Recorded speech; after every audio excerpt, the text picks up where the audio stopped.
കഴിഞ്ഞ ആഴ്ച ഖത്തറിന്റെ തലസ്ഥാനമായ ദോഹയിൽ ഹമാസ് നേതാക്കളെ ലക്ഷ്യമിട്ട് ഇസ്രായേൽ നടത്തിയ ആക്രമണങ്ങളിൽ 5 ഹമാസ് അംഗങ്ങളും ഒരു ഖത്തർ സൈനിക ഉദ്യോഗസ്ഥനും കൊല്ലപ്പെട്ടിരുന്നു. ഹമാസിന്റെ ഉന്നത നേതാക്കളെ ലക്ഷ്യമിട്ട് ഇസ്രായേൽ നടത്തിയ ആക്രമണത്തെ തുടർന്ന് US പ്രസിഡന്റ് ഡൊണാൾഡ് ട്രംപ് ഒരു പ്രധാന പ്രസ്താവന നടത്തിയിരുന്നു. ആ പ്രസ്താവനയെ പരസ്യമായി തള്ളിക്കളഞ്ഞിരിക്കുകയാണ് ഇസ്രായേൽ പ്രധാനമന്ത്രി ബെഞ്ചമിൻ നെതന്യാഹു. ട്രംപ് ഖത്തറിന് നൽകിയ ഉറപ്പ് പ്രകാരം ഇനി ഇത്തരം ആക്രമണങ്ങൾ ഉണ്ടാകില്ലെന്ന് വ്യക്തമാക്കിയിരുന്നു. ഇസ്രായേൽ ഖത്തറിനെ വീണ്ടും ആക്രമിക്കില്ല എന്ന് ട്രംപ് ഓവർ ഓഫീസിൽ നടന്ന പത്രസമ്മേളനത്തിൽ വ്യക്തമാക്കിയിരുന്നു. എന്നാൽ ഈ ഉറപ്പിനെ നെതന്യാഹു പൂർണ്ണമായും തള്ളിക്കളഞ്ഞു.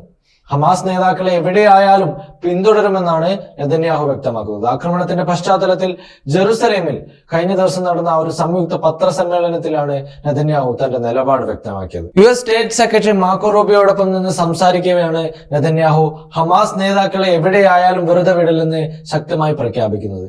എല്ലാ രാജ്യങ്ങൾക്കും അവരുടെ അതിർത്തികൾക്കപ്പുറം സ്വയം പ്രതിരോധിക്കാനുള്ള അവകാശമുണ്ടെന്നും നെതന്യാഹു വ്യക്തമാക്കി.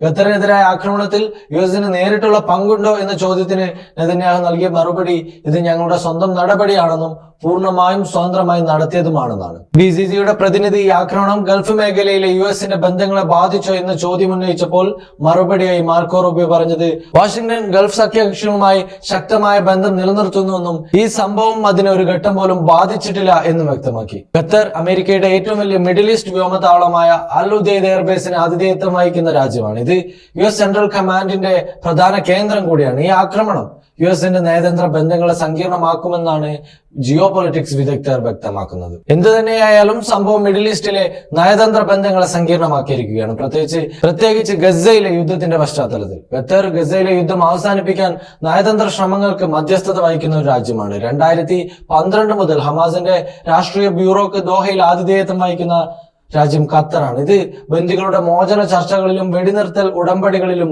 നിർണായക പങ്ക് വഹിക്കുന്നു. ഈ ആക്രമണം ഖത്തറിന്റെ മധ്യസ്ഥ ശ്രമങ്ങളെ തടസ്സപ്പെടുത്തുമോ എന്നാണ് ഇപ്പോൾ നിലവിലുയരുന്ന പ്രധാന ആശങ്ക.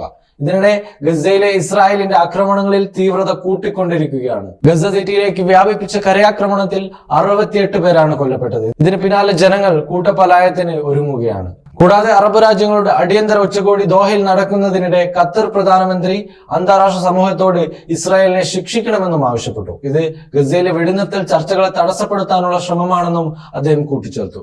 യുഎസിന്റെ ഇരട്ട നിലപാടിനെ വിമർശിച്ച ഖത്തർ അമേരിക്കയുടെ പ്രധാന വ്യോമതാവളത്തിന് ആതിഥേയത്വം വഹിക്കുന്നതിനാൽ ഈ സംഭവം അമേരിക്കയുടെ പ്രതിച്ഛായയെ ബാധിക്കുമെന്നുമുള്ള മുന്നറിയിപ്പ് നൽകി. എന്നാൽ US ഇസ്രായേലിന് ഉറച്ച പിന്തുണ പ്രഖ്യാപിച്ചിരിക്കുകയാണ്.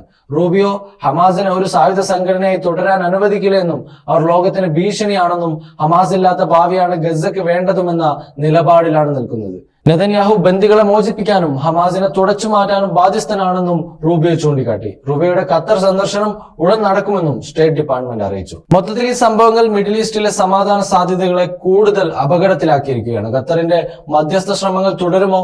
ഇസ്രായേലിന്റെ ആക്രമണങ്ങളിൽ ഗൾഫ് രാജ്യങ്ങളുമായുള്ള ബന്ധങ്ങൾ തകരുമോ? യുഎസിന്റെ പങ്ക് ഇതിൽ എന്തായിരിക്കും എന്നിവയെ കുറിച്ചുള്ള ചോദ്യങ്ങൾക്കുള്ള ഉത്തരമാണ് ലോകം ഉറ്റുനോക്കുന്നത്. Waytonikah.com, the exclusive Muslim matrimonial site.